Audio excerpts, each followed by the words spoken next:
tardes. La mesa redonda está comenzando la semana, este lunes 11 de agosto del año 2014. En nuestro programa estaremos dedicando una primera parte a los planes subversivos contra Cuba. Todo el que siguió las noticias hace unos días atrás, bueno, seguro escuchó hablar, muchos habló en nuestra prensa, sobre los jóvenes latinoamericanos que la USAID, esa agencia gubernamental de Estados Unidos, infiltró en nuestro país para crear cierto caos político. Estaremos hablando, dando algunas aristas nuevas sobre este tema. También tendremos la esquina con el periodista Reinaldo Taladrí y estaremos dedicando nuestra última parte del programa a la situación en Oriente Medio, específicamente la situación en Gaza y también las nuevas noticias en Irak. Para este primer momento me estará acompañando Sergio Alejandro Gómez, joven periodista, ya habitual en nuestras mesas redondas y también jefe de la página de internacionales del periódico Gramma. Muy buenas tardes, Sergio. Y bueno, ya vamos a comenzar. Más de 2.600 emisiones en vivo. Hemos creado un sistema de integración sin precedentes en la historia del mundo. Tribuna para los líderes progresistas de nuestra América. La presencia de Cuba fue realmente, yo diría, totalizante.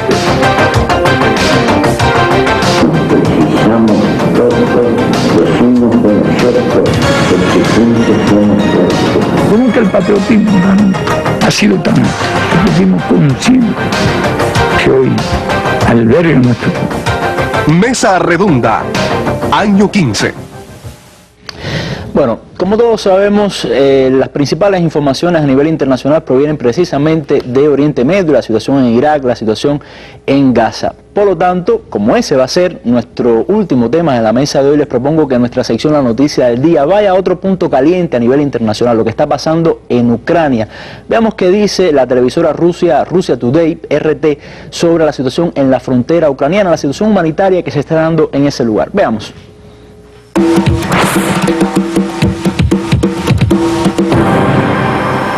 Llevan horas, algunos incluso días esperando este momento.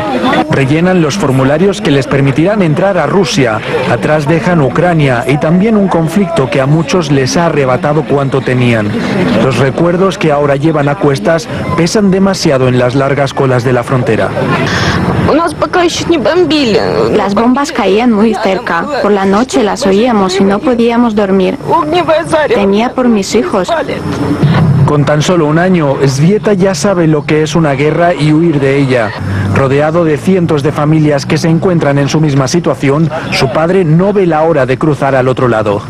No sé lo que me espera en Rusia, pero al menos allí ni nos dispararán ni nos bombardearán. Nikolai sabe que incluso aquí aún no están a salvo.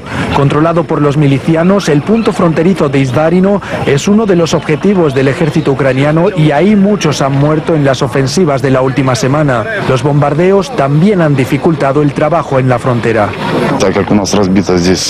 No hay electricidad y no podemos usar los ordenadores. Solo podemos revisarles los documentos y cachearlos por si llevan armas. La gente viene de zonas bombardeadas, por lo que llegan con pocas pertenencias, y algunos incluso sin documentos. A unos 3 kilómetros de la frontera, Zina aguarda su turno a la sombra. Su hermana la espera en Rusia.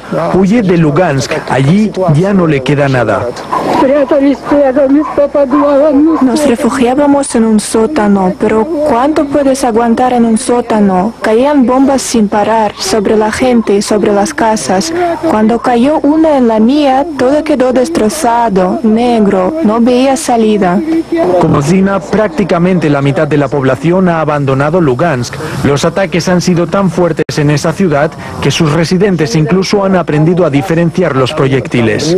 Las bombas que tiraban con lanzaproyectiles las podíamos oír y nos daba tiempo a buscar refugio, pero con las bombas de racimo no se oía nada. Solo poco antes de que explotaran escuchábamos un silbido y ya.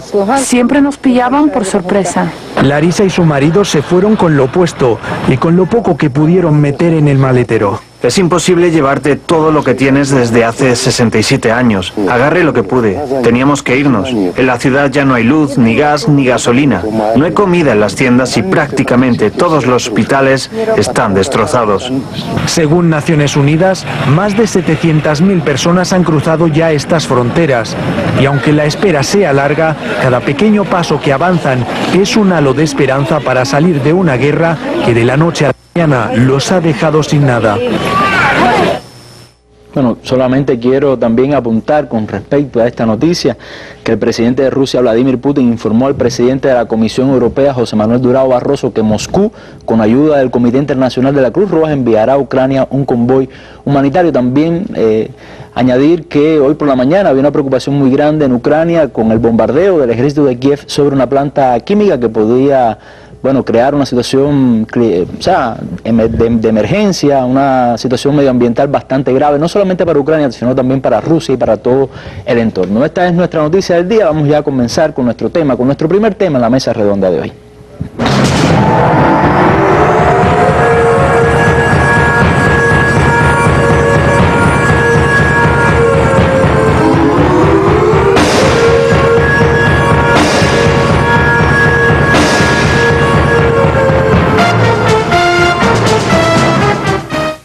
Bueno, los planes subversivos contra Cuba a manos de los USAID es nuestro primer tema en la mesa redonda de hoy. Yo te propongo, Sergio, antes de comenzar, y también a los amigos televidentes, ver un breve material del colega Javier Ortiz sobre este tema para que nos dé pie, ¿no?, para el análisis que vamos a establecer dentro de unos minutos. Veamos. USAID, ayuda del pueblo estadounidense.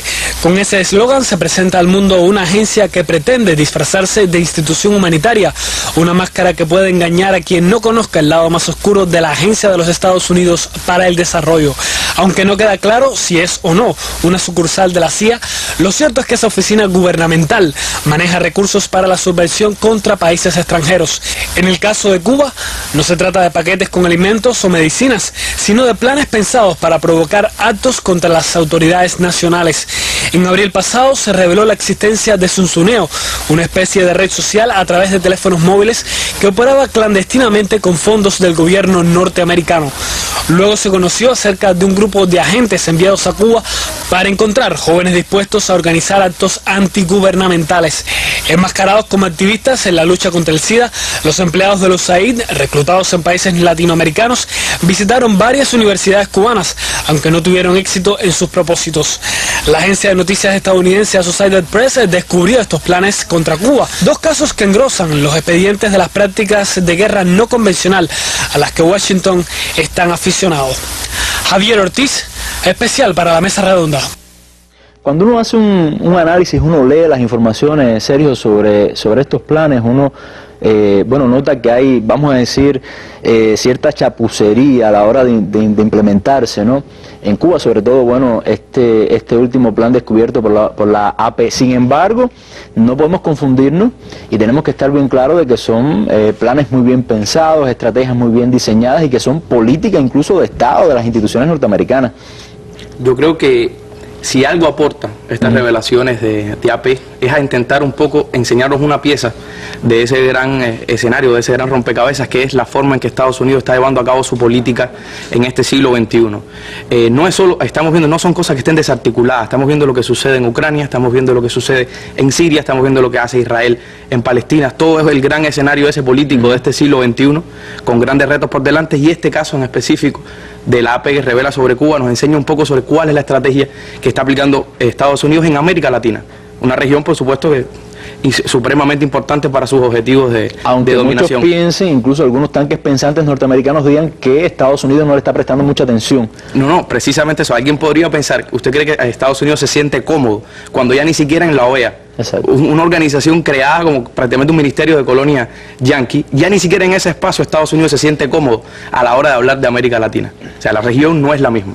No es la región en la que podían desembarcar los marines, no es la región en donde descaradamente apoyaban a dictaduras, no es la región donde puedan hacer eso. América Latina está cambiando y Estados Unidos no se está quedando quieto viendo eso. Lo que pasa es que no es la esfera pública la que ellos están escogiendo para llevar adelante esos planes. Es la subversión, el campo de batalla que ellos han decidido para enfrentar los cambios en la región. Y esas estrategias de guerra no convencional que la hemos visto aplicadas, que no son recientes, que es importante aclararlo, es parte de toda una doctrina militar que ha ido evolucionando, que tiene que ver con Vietnam, que tiene que ver con los mujahidines de Afganistán, que tiene que ver también con lo que se hizo en Europa del Este para los cambios políticos que se llevaron a cabo allí, que tiene que ver con la experiencia que tienen en Afganistán actual, que tiene que ver con Ucrania, que tiene que ver con Siria, tiene que ver con todo, tiene que ver con Libia, es un elemento, y la están aplicando también aquí en América Latina. Y Cuba es un país con una larga experiencia con una larga experiencia sobre guerra no convencional, porque aquí desde el triunfo de la revolución, en 1959, nosotros recibimos todo tipo de estas estrategias de guerra no convencionales. Una invasión mercenaria, sabotajes económicos, apoyo directo a bandas armadas de los Estados Unidos para lograr también un cambio de régimen, intento de magnicidio, poner bombas. Todas esas estrategias Cuba las conoce desde hace mucho tiempo y se parecen un poco, y quisiera hacer esa comparación a lo que estamos viendo hoy, pero los métodos van cambiando. Y decía, hay una especie de, cuando uno analiza esta situación, una especie de ciclo vicioso, porque una breve reconstrucción histórica nos lleva a que ellos hicieron toda esta parafernaria para atacar a Cuba, se crearon organizaciones mercenarias en Miami, esa gente se formó por la CIA como agentes para atacar nuestros países, y todo ese conocimiento en que ellos lo utilizaron contra todos los movimientos y cambios sociales que se estaban dando en los 70, en los 80 en América Latina. Y ahí crearon experiencia. No es casual que sea un país como Costa Rica, que hoy tiene un gobierno distinto, pero los partidos tradicionales de ese país se prestaron en algún momento para ser la base de operaciones de toda la contrainsurgencia. Pero es que hoy la derecha latinoamericana ha tenido que ser distinta, por lo menos en la política exterior, política regional. Pero bueno, hay una tradición y hay unas bases creadas. Claro. Por ejemplo, en un país como Costa Rica, en aquellos 80, donde los movimientos guerrilleros en Centroamérica eran muy fuertes, y ahí se crearon bases. Y entonces Estados Unidos está cogiendo todo ese conocimiento en el que participaron cubanos, terroristas cubanos, y de dónde lo está llevando. Todo este sistema de liderazgo de jóvenes, de lo que estamos hablando aquí, de subversión y todo eso, tiene unas raíces también un poco atrás, por eso te quería llevar allí. Esto, por ejemplo, son jóvenes latinoamericanos, son jóvenes pero tienen fundaciones y están estructurados y saben lo que están haciendo, no son tan inocentes. Y quisiera aclarar ese punto, no son tan inocentes. Saymar Castillo, una joven que dirige Renova, que es la fundación esta venezolana, en el 2009 recibió una beca en los Estados Unidos, una beca esta de liderazgo, recibió una beca en los Estados Unidos, y allí hay informaciones de prensa, ha habido reportajes donde claramente están diciendo, están mostrando evidencia de que están recibiendo entrenamiento, incluso de esos mismos terroristas que formaron ellos después de los 60, después del triunfo de la revolución, porque no es casual que en el mismo Venezuela después tengan tanto nivel de coordinación para las tareas estas militares, de poner clavos, de poner cables que decapitan a las personas. Eso está muy organizado, y estas mismas personas la están utilizando ya con ese conocimiento que lo aplican en Venezuela, pues para que vengan a Cuba. Latinoamericanos, la integración latinoamericana, vienen a Cuba. Esos actos que están cometiendo son ilegales. Por supuesto, no son ilegales en Cuba, son ilegales en cualquier lugar del mundo. La subversión es un delito en cualquier lugar del mundo, empezando por Estados Unidos y terminando por cualquier país de este mundo. Entonces, vienen aquí latinoamericanos. Si fueran capturados por las autoridades cubanas, sería un problema diplomático.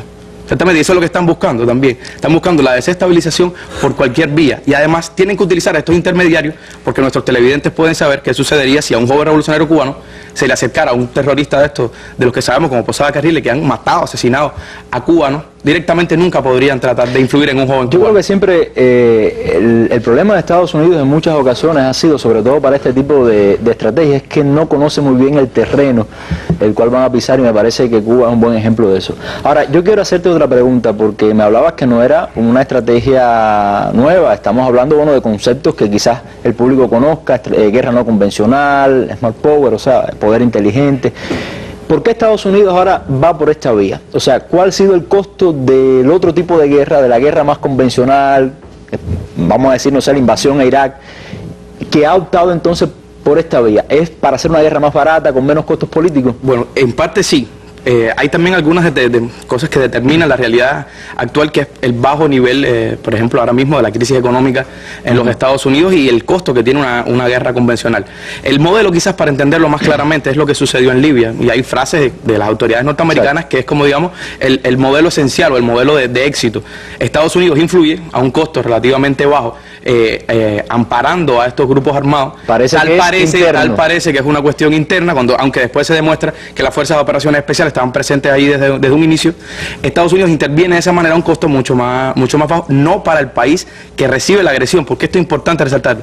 Es menor el costo para Estados Unidos como país agresor, pero el país que recibe la agresión, y lo estamos viendo en Libia, Libia hoy es un país destruido.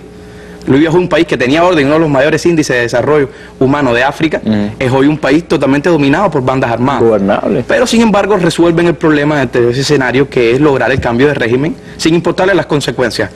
Pero pasa también con las guerras convencionales, que en Irak aplicaron métodos convencionales, y miren cómo está hoy la situación. En Siria hoy Hillary Clinton ha una frase que me parece que es histórica, para si llega a ser presidente de los Estados Unidos, para guardarla y ponerla en un libro, que es que se equivocaron a la hora de financiar a los grupos armados sirios, y que eso tiene alguna repercusión en el Estado Islámico. Y entonces, ¿cómo usted va a decir? O sea, ¿cómo usted va a jugar con la vida de un país y va a jugar con el destino del mundo de esa manera? Y eso lo quieren hacer en América Latina. Y lo quieren hacer un gran ejemplo también. Un gran ejemplo. Lo quieren hacer en Cuba. Quería compararte, por ejemplo, en otro momento Cuba ha vivido esta situación de latinoamericanos utilizados contra nosotros. Pero en aquel momento se utilizaron, por ejemplo, recuerdo, para poner bombas en hoteles. Pero ¿cuál fue el efecto de ese tipo de acciones? La cohesión de los cubanos. Sin duda, la cohesión del pueblo ante un acto de agresión. Ellos esperaban otra cosa, ellos esperaban un supuesto levantamiento popular o truncar las opciones de turismo que tenía en aquel momento el país. Y ahora apuestan, ahora subapuestas, que lo han utilizado, que viene, decía, la experiencia de Europa del Este, que viene lo que están haciendo en Venezuela, a estos temas de liderazgo, a influir a jóvenes de una manera indirecta sin decirle exactamente que es un acto terrorista ni nada por el estilo. Es una guerra, creo que hay que recordar siempre a Fidel, en ese momento es una guerra de ideas. Es una guerra de ideas que hay que lucharla también y combatirla con ideas. Y creo que también la profunda incomprensión esa de los procesos culturales y entender cuáles son las raíces de la revolución lo lleva una y otra vez a fracasar. Pero no podemos ser ingenuos. Creo que las autoridades cubanas han sido muy sabias a la hora de manejar este tipo de situación, porque pueden estar buscando también que nos cerremos, pueden estar buscando que ante cualquier tipo de estas agresiones, pues nosotros cortemos algunos lazos con América Latina, que Cuba es un país que cada vez ocupa el lugar, cada vez más ocupa el lugar que le corresponde en este escenario, en la CELAC, que tiene un liderazgo político, que está en la CELAC, que es reconocida, que Estados Unidos en cualquier lugar que pisa le recuerdan el bloqueo a Cuba. Y eso, pues, por supuesto, les molesta y eso es lo que están enfrentando y nosotros hemos sido sabios en el sentido de no encerrarnos en un caparazón. Porque esa nunca puede ser la respuesta y saber lo que están buscando. De todas maneras, Sergio, hay cifras que son públicas, ¿no? De cuánto recibe la USAID para este tema de las campañas de subversión, no solamente con Cuba, sino en otros países y cómo hace ahora entonces el trabajo sucio que antes hacía la CIA, ¿no? Hay un esfuerzo, la circular dentro de la guerra no convencional, quizás un poco para explicar esto. Hay un documento doctrinal muy importante que es la circular de entrenamiento TC-1801. Y el problema es que cuando usted lee eso entiende perfectamente qué es lo que está pasando. Hay que hacer un esfuerzo o interagencia, como denominan ellos. La naturaleza político-militar que tiene la guerra no convencional, es decir, no quiere decir que ellos no vayan a utilizar nunca el ejército, ni quiere decir que este tipo de guerra no convencional vaya a sustituir a las fuerzas convencionales. Van en paralelo y pueden nutrirse una con otra. Y esa TC-1801 habla de que para el éxito de la guerra no convencional tiene que haber un esfuerzo multiagencia. Y en este caso, AP, por eso te decía que este caso ilustra un poco cómo funciona esto. Hay un cable de los documentos que reveló AP donde se recibe directamente la Oficina de Intereses de Estados Unidos aquí en Cuba, recibe una información sobre la situación en el terreno y con orientaciones para cambiar la jugada directamente. Es decir, aquí está involucrado todo el mundo. Aquí está la CIA, aquí está la USAID, aquí está la USAID es el Departamento de Estado. Por supuesto, lo que decir es un esfuerzo de todo el mundo. Si tienen que meter a las autoridades de aviación un día, sin hacer ningún tipo de comparación, lo harían. Para, por ejemplo, lograr las transmisiones aéreas. Es decir, un esfuerzo en el que tienen que participar todas las estructuras del gobierno de los Estados Unidos. Mucha gente critica hacia lo interno por qué la USAID hace este trabajo que es de la CIA, es clásico de la CIA. Captar a gente, captar liderazgo, es un trabajo clásico de la CIA. Pero el problema es que lo hace la USAID y además se justifica diciendo que esto es un mandato que yo tengo. Y hay una realidad, porque también eso es importante apuntarlo. Es cierto lo que está diciendo la USAID. Porque si bien los métodos, por ejemplo, nadie le cabe en la cabeza el método ese del utilizar una campaña contra el SIDA en un país como Cuba para justificar estas labores subversivas. Quizás en los métodos, quizás en las acciones, la USAID está sobrepasando sus responsabilidades y lo que le han pedido. Pero lo que es cierto es que el Congreso de los Estados Unidos aprueba un presupuesto millonario para buscar un cambio de régimen en Cuba. Y la USAID está cumpliendo con ese mandato, con estos métodos. Y es parte importante que la cultura política de los americanos llega al punto de saber lo que hace su gobierno. Sí, eso te iba a decir, porque, o sea, también es dinero de los contribuyentes norteamericanos. Ahora, yo te quiero hacer una pregunta, porque yo estaba viendo incluso un reportaje de la propia cadena Russia Today que refrescaba la cantidad de países que han expulsado a los USAID, con los cuales de gobiernos que han tenido problemas con esta agencia. ¿Qué repercusión tú crees que pueda tener eso a futuro? Está Bolivia, está la propia Rusia, para la institución como tal. Mira, para la institución y para Estados Unidos. Estados Unidos nosotros no lo podemos olvidar, es la principal potencia del mundo. Estados Unidos tiene una responsabilidad con el mundo, por ser el país más rico de esto. Tiene una responsabilidad, no es hacer guerras, no es buscar cambios de régimen y buscarlo. Es la responsabilidad de los problemas del desarrollo del mundo. Entonces esta agencia, que precisamente es la que ellos han creado para promover el desarrollo en el mundo, se presta para este tipo de cosas. Por ejemplo, en el caso del SIDA, el presupuesto que lo tocan los contribuyentes norteamericanos a la USAID es de $3.000 millones.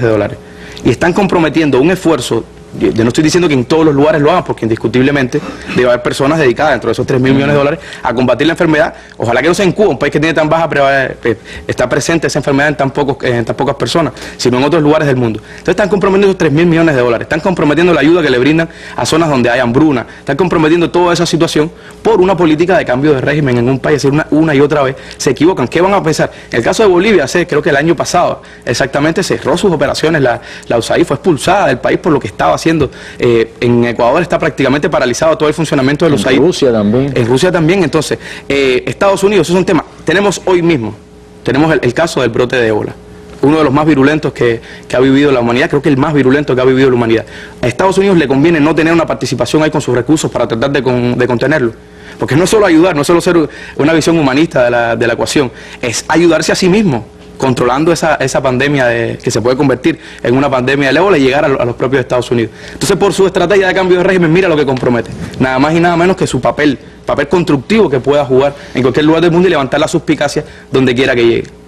Bueno, Sergio, yo te agradezco mucho todas estas explicaciones que hemos tenido la tarde de hoy. Es un tema que hemos tratado mucho en la mesa, pero sobre todo desde un punto de vista más informativo, aunque también analítico, pero bueno, siempre es bueno recaer en este tema de la subversión y todos los conceptos que hay detrás. No sé si te queda algo, alguna idea que quieras plantear ahora de pronto. Nos queda muy poco tiempo ya para este primer momento. Yo solo te diría, te retomaría esa idea de decir que esta es una guerra de ideas, que el combate tiene que ser a partir de la cohesión, que el combate tiene que ser a partir de conceptos, de ideas, de saber por qué estamos luchando, de saber por qué tenemos el sistema social que tenemos, explicarlo cada día y a partir de ahí luchar con estos métodos no convencionales, sin ser ingenuos pero nunca cerrándonos, luchar con nuestras ideas. Bueno, Sergio, muchas gracias por haber estado con nosotros en la tarde. Gracias a usted.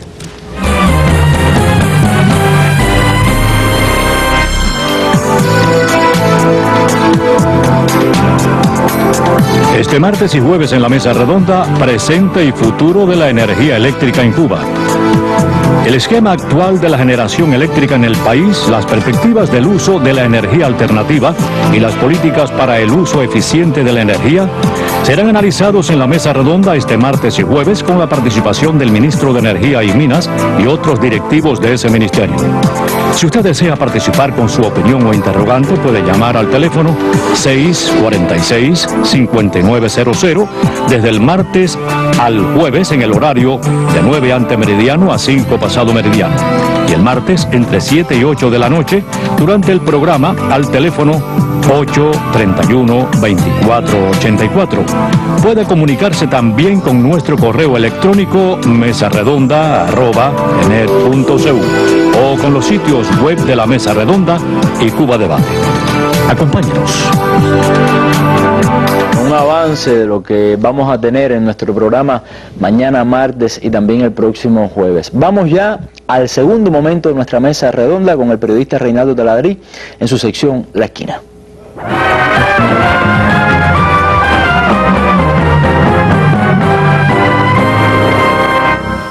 Muchas gracias y bienvenidos a La Esquina. Usted se preguntará, bueno, el Gran Hermano y el iPhone, ¿de qué les vamos a hablar hoy? Pues atiendan esto. Se ha filtrado, sea verdad o no, porque aquí no se sabe qué es verdad y qué no es verdad en este tema, que hay un nuevo Snowden, o sea, hay otra persona que está filtrando cosas. ¿Por qué se dice esto? Porque hay cosas que no conocía Snowden y se ha filtrado. ¿Será verdad o no? Pero el solo hecho que se haya dicho esto ya empezó a desatar una reacción en cadena. ¿Y por dónde empezó la reacción en cadena? Bueno, empezó por China. En un programa de CCTV, la televisión central china, comparecieron varios especialistas en medios de comunicación, en medios digitales avanzados, etcétera. Y vean lo que se dijo en ese programa. Ahí lo van a ver en pantalla. El teléfono iPhone de la firma Apple es una amenaza para la seguridad nacional debido a su capacidad de seguir y ubicar la locación de su dueño. Y explicaron los especialistas que comparecieron en el programa lo siguiente, vamos a verlo en pantalla. La aplicación, estas son las aplicaciones que se le ponen a los teléfonos, locaciones frecuentes, permite que el usuario sea localizado e información sobre el mismo sea revelada. Esta información continuaron explicando los especialistas chinos que comparecieron en este programa, es muy sensible y permite a quien la use ubicar gentes y obtener incluso secretos de Estado. Para este programa se le pidió a la firma Apple de Estados Unidos que diera su opinión, pero declinó participar. Pero esto no termina aquí. Vean en pantalla lo que ha ocurrido en China también.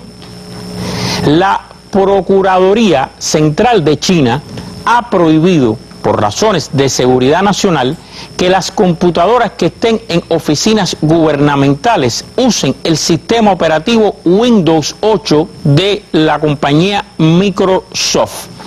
Y bueno, usted se puede preguntar, ¿y cómo es posible que esto esté pasando en China? Si los iPhone se hacen en China, se ensamblan en China, y muchas de las computadoras que usan estos sistemas también se ensamblan en China.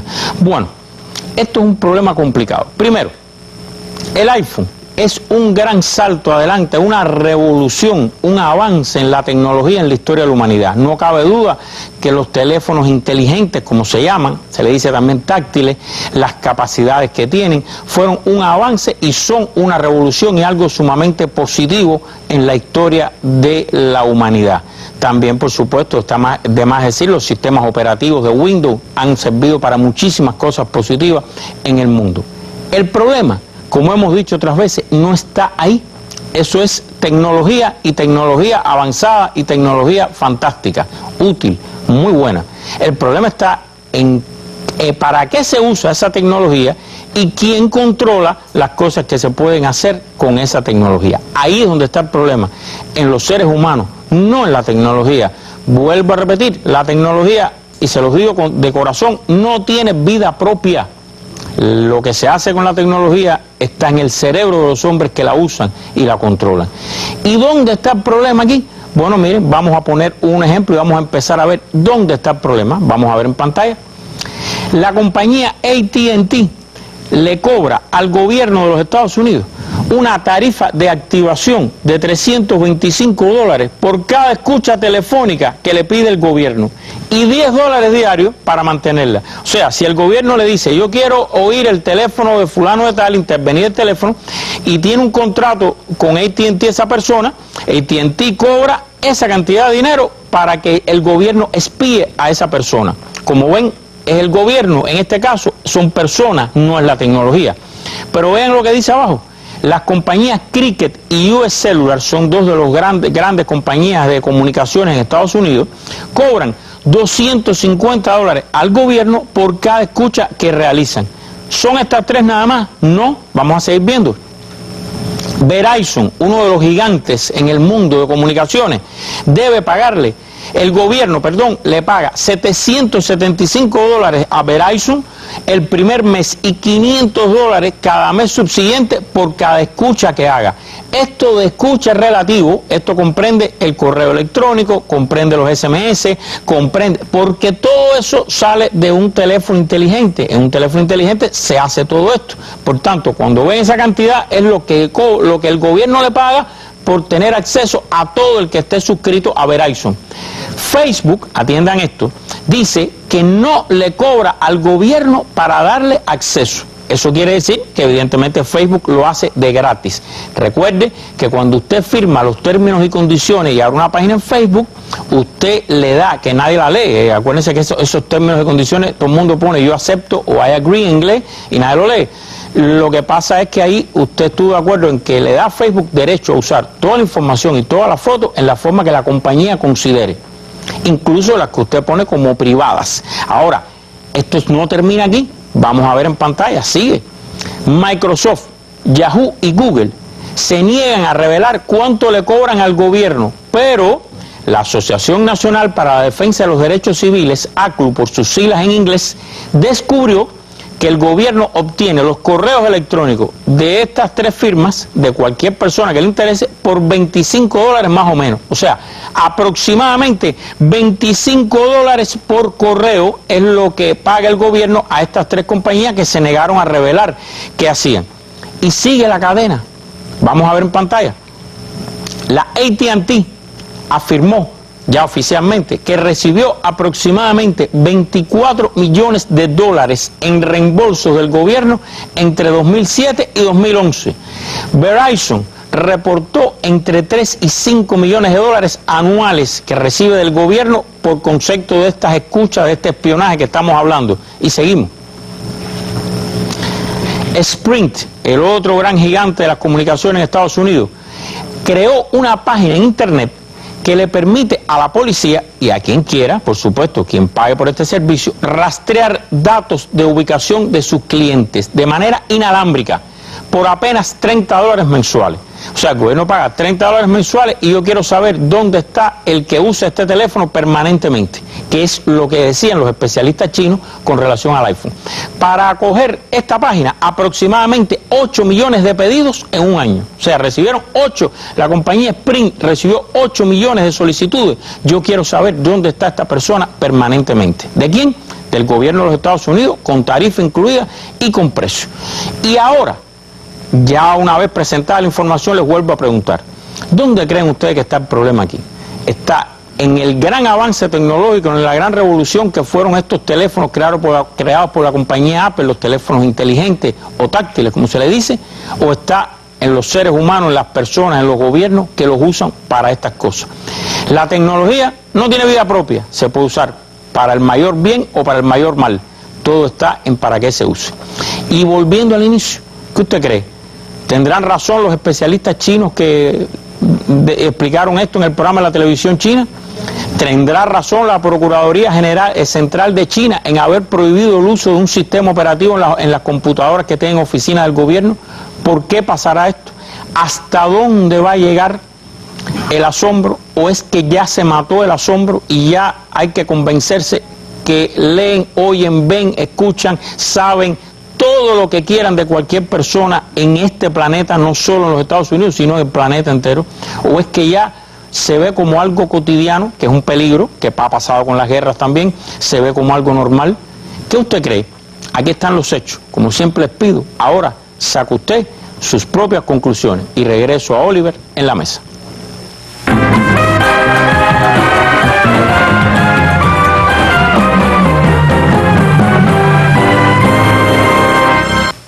¿Cómo está impactando la crisis económica internacional? ¿Cuál es la estrategia actual de dominación del imperio? ¿Hacia dónde cambia el Oriente Medio? ¿Cuál es el panorama actual de América Latina? ¿Está en crisis el modelo de Unión Europea? Análisis, opiniones, imágenes sobre estos y otros importantes temas internacionales, usted los encontrará en la Mesa Redonda. Acompáñenos cada día a las 7 de la noche.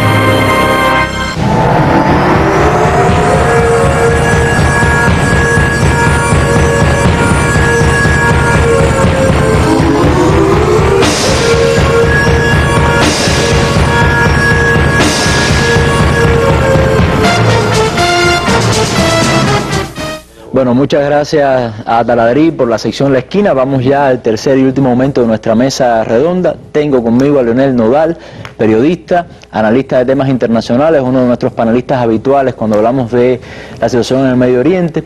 Pero antes de comenzar el diálogo con Leonel, yo les propongo ir al Centro de Operaciones Internacionales. Ahí está la periodista Irma Shelton, que tiene al teléfono a Wafika Ibrahim, la periodista libanesa, muy amiga de Cuba y que ha estado acompañándonos en nuestra mesa redonda en los últimos días para hablar desde su posición casi que ahí en la Franja de Gaza, en el Líbano, sobre este conflicto. Veamos qué dice Wafika y estamos dentro de unos minutos de regreso. Sí, Oliver, efectivamente tenemos el contacto listo en Beirut con Wafika Ibrahim, quien es periodista de la televisora libanesa Al Mayadin. Wafika, conocemos que tanto israelíes como palestinos aceptaron la tregua propuesta por Egipto para lograr una paz duradera en la región. ¿Alguna novedad sobre cómo transcurren estas conversaciones en el Cairo? En breve te puedo informar que estamos muy lejos todavía de hablar de una tregua duradera o de una calma definitiva en Gaza, porque en realidad todavía las negociaciones están sumamente podemos decir hasta críticas en Egipto, porque Israel mantiene una posición intransigente que no permita que Gaza salga victoriosa después de ese volumen, ese cúmulo tan grande de sacrificios, porque todos sabemos que hoy ya se contabilizaron 1932 mártires muertos, víctimas, han perdido la vida entre los palestinos y 10.000 heridos. Los palestinos, esta unidad que se registró en el terreno, en la resistencia y la acogida del pueblo a su resistencia, ha hecho una unidad en la posición política en las negociaciones en Cairo.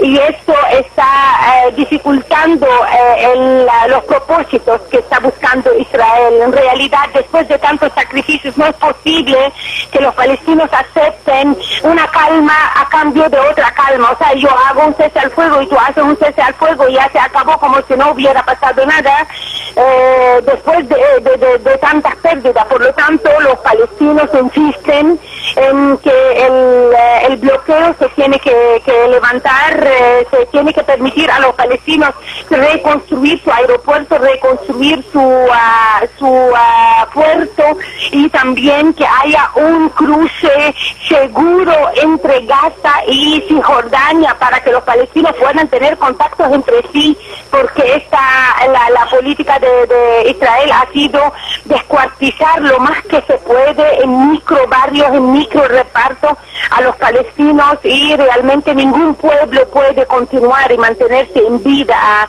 en estas condiciones. Por lo tanto, nosotros pensamos que esas 72 horas acordadas, hasta ahora se acordó 72 horas de tregua entre los israelíes y los palestinos. Nosotros pensamos que quizás no dure, puede que dure y que termine los 72 horas y no se llega a nada.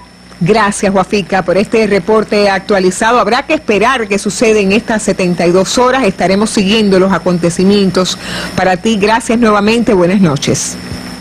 Sí, bueno, muchas gracias a Wafika y también el Machelton por esta llamada telefónica. Ahora, Leonel, una nueva tregua de 72 horas. Hace algunos días habíamos hablado ya de una iniciativa parecida. ¿Cómo ve usted el camino que se va trazando este conflicto? Bueno, no el conflicto de manera general, sabemos que es muy grande, pero sí, vamos a decir, este clímax que existe ahora.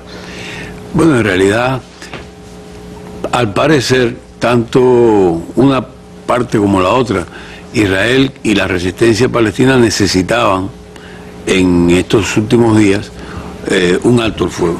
Es evidente, tanto por el lado palestino es comprensible, la destrucción ha sido masiva a la infraestructura material y sobre todo al enorme número de víctimas, mártires, como dice Wafika, de la resistencia palestina. Y por otra parte, creo que todavía más aún lo necesitaba Israel, aún a pesar de su superioridad militar. Esto quizás sea difícil de entender, es decir, cualquiera podría pensar que Israel, que dispone de aviación, de marina de guerra, de armas nucleares, de una fuerza militar terrestre, ha empleado 66.000, ha movilizado para esta operación 66.000 hombres, pero también ha tenido un número alto de bajas en comparación con lo que ellos deberían o con el presupuesto de bajas que ellos tendrían previsto. Y la opinión pública en Israel, esos israelíes que apoyan la agresión, también comienzan a dudar de la efectividad de todo este aparato militar frente a un pequeño grupo, a unos cuantos miles, a unos cuantos pocos combatientes palestinos malamente armados, con cohetes caseros, que lo único que han logrado es, en todo caso, es meter miedo, hacer ruido, sembrar la inquietud en aquella población que se siente súper segura, indemne, impune. Y esto pues es una derrota para Israel también. 64 oficiales o soldados de tropa muertos en combate y 0 heridos, según las cifras oficiales. Israel no ha dado a conocer cuántos heridos, cuántos lesionados entre sus tropas ha tenido en esta guerra. Sin embargo, por fuentes extraoficiales, por fuentes de otra procedencia, se dice que son más de 90 los heridos y algunos de ellos muy graves que podrán ser bajas en los hospitales donde están siendo atendidos. Esto por un lado. Por otro lado, la resonancia, y esto es todavía mucho más importante para valorar lo que alcanzó la resistencia palestina en estos 30 y tantos días de combate. La resonancia internacional ha puesto, una vez más, gracias a la resistencia armada, al combate contra la ocupación militar de su territorio, porque no se trata aquí de una guerra entre dos fuerzas semejantes, ni de un conflicto entre dos partes semejantes, se trata de la agresión del ocupante contra el ocupado, del ocupante militar, del colonizador, del que día a día arrebata todo lo que pueda tener alguna utilidad. Yo quería hacerle... Al palestino que está sencillamente defendiendo lo poco que le van dejando. Qué bueno que habla de esto, porque yo quería volver a una pregunta que le hice hace unos días en una mesa redonda acá, sobre este tema del que usted habla ahora, de la arista esta que usted señala, porque todavía mucha gente está confundida, incluso cuando uno va al foro de Cuba Debate se da cuenta que hay mucha gente confundida y mucha gente piensa que el responsable de todo este asunto es Hamas, y sin darle un enfoque histórico al problema, y creo que de alguna manera esto evidencia toda la manipulación mediática de Israel en torno al tema y cómo mucha gente se lo cree también. Bueno, para empezar, hay dos aspectos. Uno, ¿quién tiró la primera piedra? ¿Quién es el culpable de que haya ocurrido esta masacre, esta matanza, esta cosa brutal, incluso designada así, llamada así, por jefes de Estado, por dirigentes de organizaciones internacionales? Primero, ¿quién tiró la primera piedra? Bueno, la primera piedra, en este caso no se trata de determinar ese factor, pero si habría que buscar alguna primera piedra en el origen de este conflicto, estamos hablando de la decisión en un momento determinado, ya a finales del siglo XIX, por parte de los dirigentes sionistas, los dirigentes del pueblo judío, que entonces se encontraba disperso y como hoy sigue estando disperso en el mundo entero, de la propuesta de un regreso a la Palestina histórica, alegando derechos religiosos, la tierra prometida por el Creador. Y en función de eso, desde comienzo del siglo XX, comienza una invasión de colonizadores israelíes o judíos a una tierra que como si estuviera desocupada. Ese es el origen del conflicto. Ahora, el comienzo de esta guerra es sencillamente mucho más reciente. Desde 1948, cuando se declara la Constitución del Estado de Israel, hay la pretensión por parte de Israel de vaciar aquel territorio que estaba ocupado por millones de palestinos, de árabes palestinos, vaciarlo para ser sustituido por los colonizadores que vendrían del mundo entero, judíos de cualquier nacionalidad, extranjeros en ese territorio. Ahora, en junio, cuando comenzó esta guerra, comenzó con el pretexto de castigar a un movimiento armado, al brazo armado del movimiento político Resistencia Armada, del movimiento político Hamas, de la resistencia islámica, y con ese pretexto comienza la guerra. Sin embargo, la agresión. ¿Se trata de una guerra? No, es una agresión, por cuanto ahí quienes están son un pueblo que ha sido despojado de su territorio, que está en la condición de refugiado dentro de su propio territorio, que está siendo desposeído, despojado de sus tierras, y al que se le priva de toda oportunidad porque está cercado, bloqueado desde el 2007. Bueno, nosotros, yo le propongo, Leonel, ver un trabajo, un material, bueno, para hablar en términos periodísticos, una especie de reportaje cronicado que los amigos televidentes seguro vieron hace unos días. La periodista Marisol Ramírez elaboró un reportaje sobre la historia de un muchacho palestino que había estudiado en Cuba, que regresa a Gaza y que, bueno, perdió la vida en estos bombardeos. Nosotros hablamos con Marisol, le dijimos que por favor que nos rehiciera el trabajo, que nos hiciera una versión para la mesa redonda, y aquí se las ofrecemos.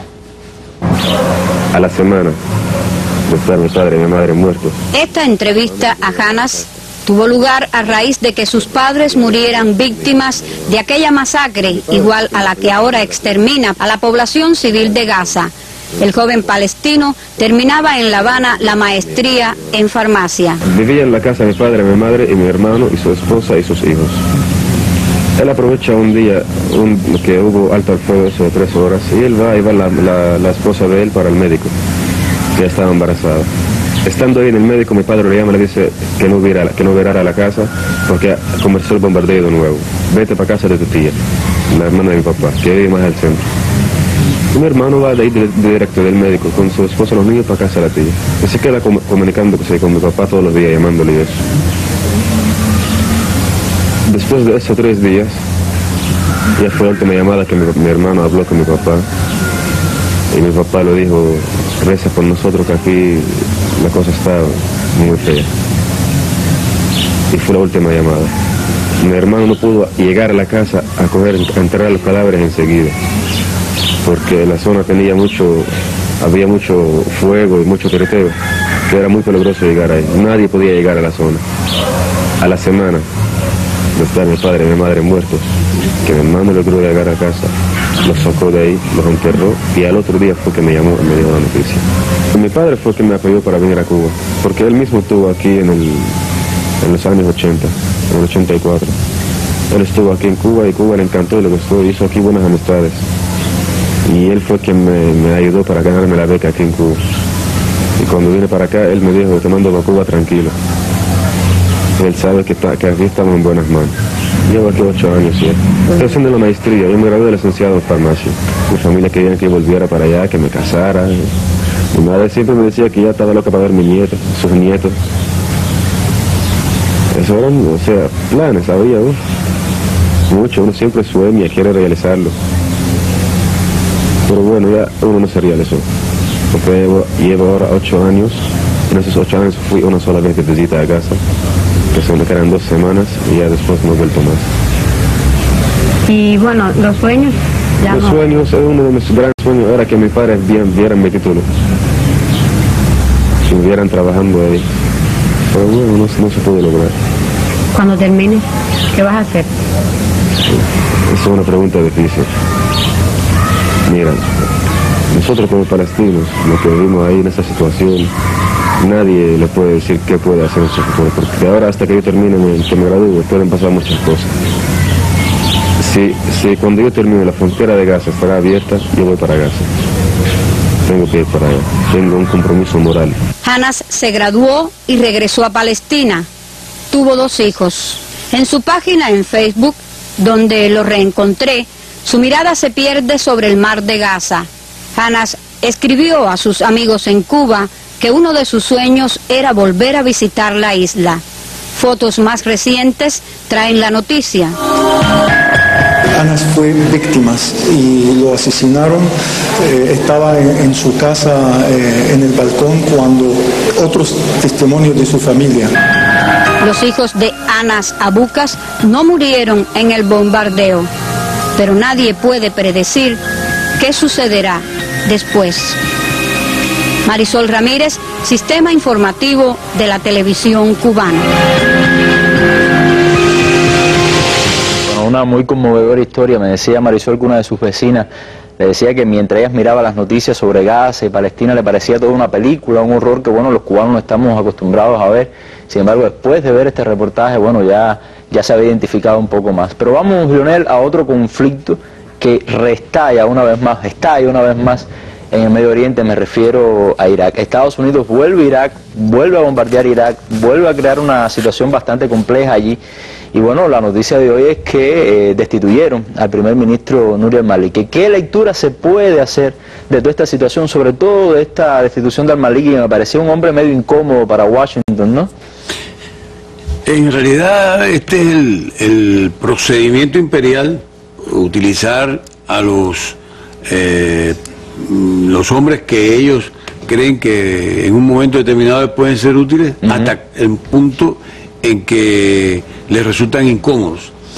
No es cierto que el Maliki accedió al cargo del primer ministro con el consentimiento de Washington, con el asentimiento de Washington durante el periodo de la ocupación todavía, durante las elecciones organizadas bajo la ocupación militar norteamericana. Sin embargo, también es cierto que Maliki es un hombre que había estado exiliado en Irán, chiita, que tendría siempre dentro de sí sus aspiraciones que van más allá muchas veces de lo que puede calcular el patrón de turno.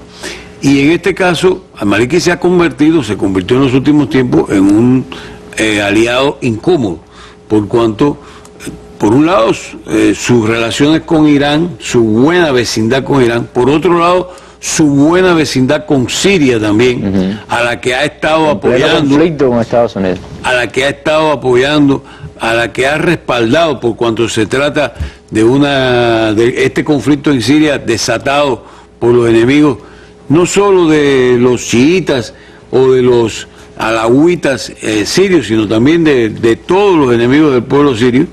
Le permitió al Maliki darse cuenta, en medio de todas estas relaciones que se van modificando en el curso de los últimos años, que ese era el lugar que le tocaba.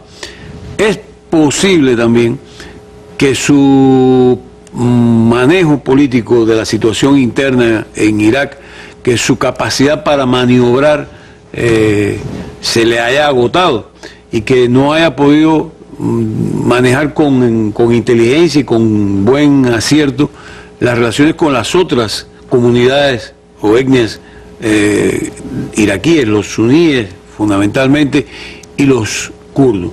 En realidad, con los kurdos hace muchos años que prácticamente no hay para el gobernante de turno, en este caso para el primer ministro, no puede incidir demasiado en la vida de los kurdos, porque hace más de 20 años que Estados Unidos puso la región del norte, la región del Kurdistán iraquí, bajo su supervisión, bajo su protectorado. Donde hay mucho petróleo. ¿Por qué? Porque con el pretexto de proteger a la minoría kurda iraquí y evitar que se cometieran allí abusos y violaciones de los derechos humanos, Estados Unidos comenzó desde la época de Saddam Hussein, desde la primera guerra del Golfo, estableció una zona de exclusión aérea para proteger, supuestamente proteger a la población kurda.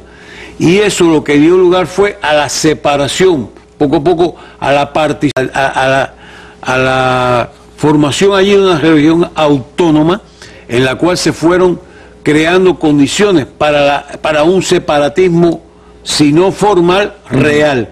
Y donde, ¿por qué? ¿Por qué ese interés en proteger esa región? Porque es la región, una de las dos regiones ricas en petróleo. Ocurre que el norte kurdo y el sur chiita son las regiones donde abunda el petróleo. Y en esta zona del norte, además, existe mejor acceso a las vías de comunicación hacia el Mediterráneo, hacia Europa. Y esto pues ya venía caminando así. Hace unos días, hace pocas semanas, bajo la orientación, vamos a decir así, del gobierno de Estados Unidos, fue nombrado un nuevo presidente de Irak, un kurdo, Fuad Masum, que supuestamente, de acuerdo con una distribución de los cargos, le corresponde la presidencia y que es el garante del cumplimiento de la Constitución como jefe de Estado. Y hoy este señor le acaba de encargar la formación de gobierno a el vicepresidente Haidar al-Abadi, que es un chiita y que debe ser al que prácticamente le ha dado un golpe de Estado al Maliki. Bueno, yo lo invito a una nueva mesa redonda para hablar de este tema. Es un tema que, vamos a decir, un nuevo conflicto en Irak que recién comienza y que seguro vamos a estar analizando. Todo esto a la sombra de los recientes bombardeos, de la intervención militar, de la renovada intervención militar norteamericana en esa región. Seguro estaremos hablando sobre eso en otra mesa redonda. Muchas gracias, Leonel, por haber estado junto a nosotros hoy en la mesa redonda.